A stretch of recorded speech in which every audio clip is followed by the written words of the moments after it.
Bonjour tout le monde, mon nom est Julien Brault, cofondateur de Art Bacon. Aujourd'hui, je vais vous parler d'un sujet qui m'a été proposé par un fidèle, on dit visionnaire ou quelqu'un qui écoute mes vidéos.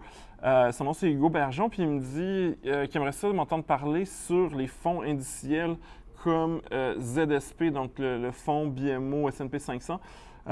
Donc, allons le voir tout de suite. Donc ZSP.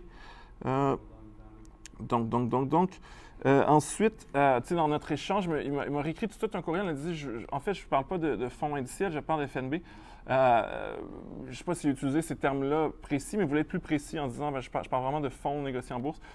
Et la réalité, c'est que la plupart des fonds négociés en bourse sont des fonds indiciels. Donc, aussitôt que, comme un fonds comme BMO S&P 500, c'est un fonds indiciel, c'est-à-dire qu'il reproduit, achète tout l'index du S&P 500 et il y a des rendements comparables à l'index. L'idée, c'est que plutôt qu'avoir un gestionnaire actif qu'on est obligé de payer un gros salaire et qui fait plein de frais de transaction pour gérer le fonds, on se dit, on met ça un peu sur l'autopilote et on gère, on fait juste gérer de manière assez mathématique une feuille Excel pourrait probablement être gestionnaire de fonds dans une compagnie comme ça. La réalité, c'est qu'il y a quand même des gestionnaires de fonds, mais souvent, ils vont être partagés. C'est des grandes compagnies comme BMO, ETF ou BlackRock ou d'autres compagnies qui sont des gestionnaires de fonds où il y a plein de gens qui vont...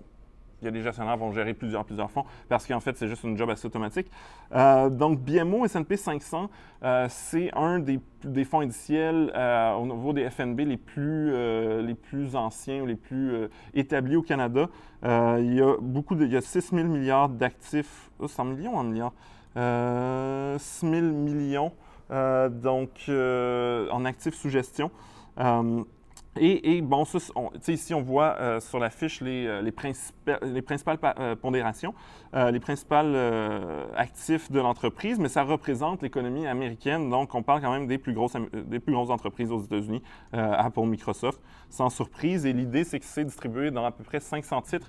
Ce qu'il faut mentionner par rapport à ce FNB-là, c'est qu'il est négocié au Canada, donc on l'achète à la Bourse de Toronto. Mais c'est un fonds qui est basé, toutes les entreprises-là, en fait, qui sont dans l'entreprise, sont des entreprises listées en dollars américains. Donc, on n'est pas isolé d'un problème au niveau des devises. Donc, si, par exemple, le dollar canadien s'apprécie par rapport au dollar américain, bien, les gens qui ont investi dans ce FNB-là vont voir la valeur de leur investissement en dollars canadiens baisser. Donc, de plus en plus, les gens vont investir dans des FNB indiciels quand ils veulent s'exposer au marché américain ou au marché étranger, qui sont ajustés pour la devise. L'autre chose que je veux mentionner là, avant d'aller regarder d'autres FNB, c'est les frais de gestion. Je pense en français, l'acronyme, c'est RFG. Donc, le ratio de frais de gestion, c'est combien de pourcentage par année le fonds va percevoir pour la gestion. Ici, on parle de 0,08 la raison pour laquelle je parle de ça, c'est que c'est très important. Surtout en indiciel, on ne paye pas pour la performance de l'équipe de gestion.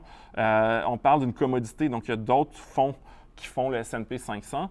Et dans le fond, moi, je vous conseillerais juste de prendre celui qui est le moins cher en termes de frais parce qu'on parle de pommes et de pommes, on achète la même chose.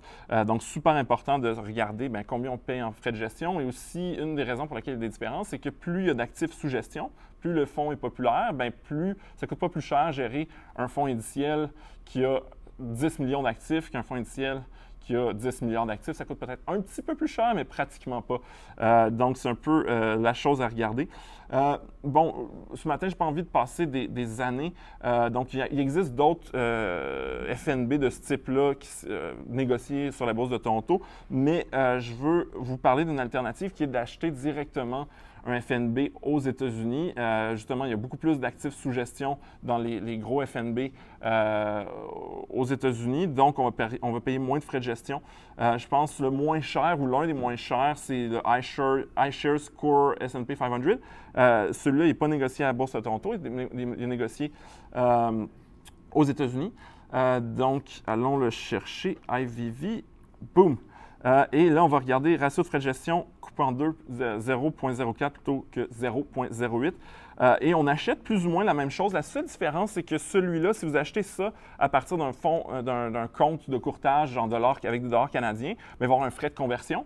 Mais si vous ouvrez un compte en dollars US, puis vous avez des dollars US, en fait, ça revient, c'est la même chose. Et avec 2 fois moins de frais de gestion, c'est quand même intéressant. Donc, je voulais juste vous parler de cette alternative-là. Oui, il y en a d'autres compétiteurs aussi au Canada, ici à Toronto, mais si vous voulez économiser en frais de gestion, ça serait d'aller vers directement, tant qu'à avoir un fonds qui n'est pas, en anglais ils disent hedge for the currency, donc qui n'est pas ajusté pour la devise, on prend un risque sur la devise qu'on l'achète à Bourse de Toronto ou à Bourse de New York, peu importe. Donc, l'autre alternative, et je l'ai répété 25 fois ce matin, c'est justement les fonds indiciels qui vont s'être hedgés à la devise, donc qui vont avoir pris des swaps ou des moyens financiers pour que le prix de la devise américaine par rapport à la devise canadienne n'influence pas le prix du fonds. Donc, l'idée, c'est que peu importe ce qui arrive avec le couple USD-CAD, le fonds évolue de la même chose. Vous allez faire du retour si l'économie américaine va bien, peu importe si la question de la devise. Donc, il y a XSP. Là, le nom au long, c'est iShares Score S&P 500 CAD Hedge. Fait que vous allez le voir dans les fonds qui sont justement protégés pour le risque de variation de devise. C'est tout le temps marqué quelque chose comme CAD Hedge, plus ou moins. Donc, plus de frais de gestion, on paye pour le service parce que justement, il y a des opérations qui doivent être faites dans les marchés de change pour se protéger.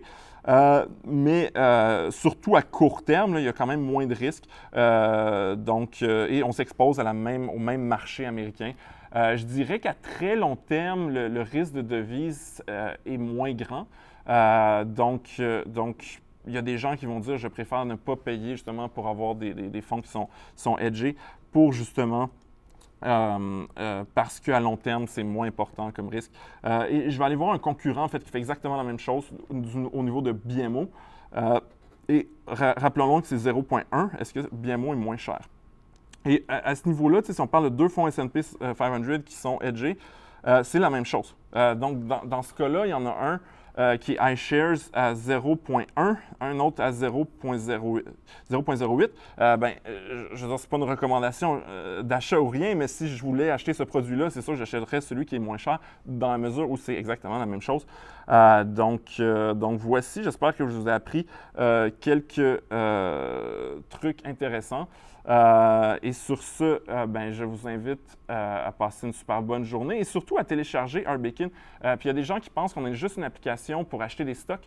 On n'est pas une application pour acheter des stocks. Il n'y a aucune transaction qui se fait sur l'application. Elle se connecte au fonds d'investissement, analyse de portefeuille, elle vous donne des données financières. Mais même si vous avez juste investi dans des fonds, que ce soit des fonds communs ou des FNB, l'application est capable de vous montrer toutes les données par rapport à vos fonds. Donc, je vous invite à télécharger notre app sur le App Store, sur Google Play. Ça vient avec un 14 jours d'essai gratuit. Vous allez en apprendre énormément sur votre portefeuille. Donc, allez la télécharger maintenant. Si vous n'avez pas commencé à investir, je vous invite à profiter d'une offre incroyable qu'on a préparée avec Desjardins Courtage en ligne. Ça vient avec 10 transactions gratuites, 1 an de congé de frais de gestion, 3 mois d'abonnement à notre application mobile et un cours en ligne sur l'investissement. Incroyable. Donc, sur ce, je vous invite à aller au rbacon.ca/Desjardins et à passer une bonne journée.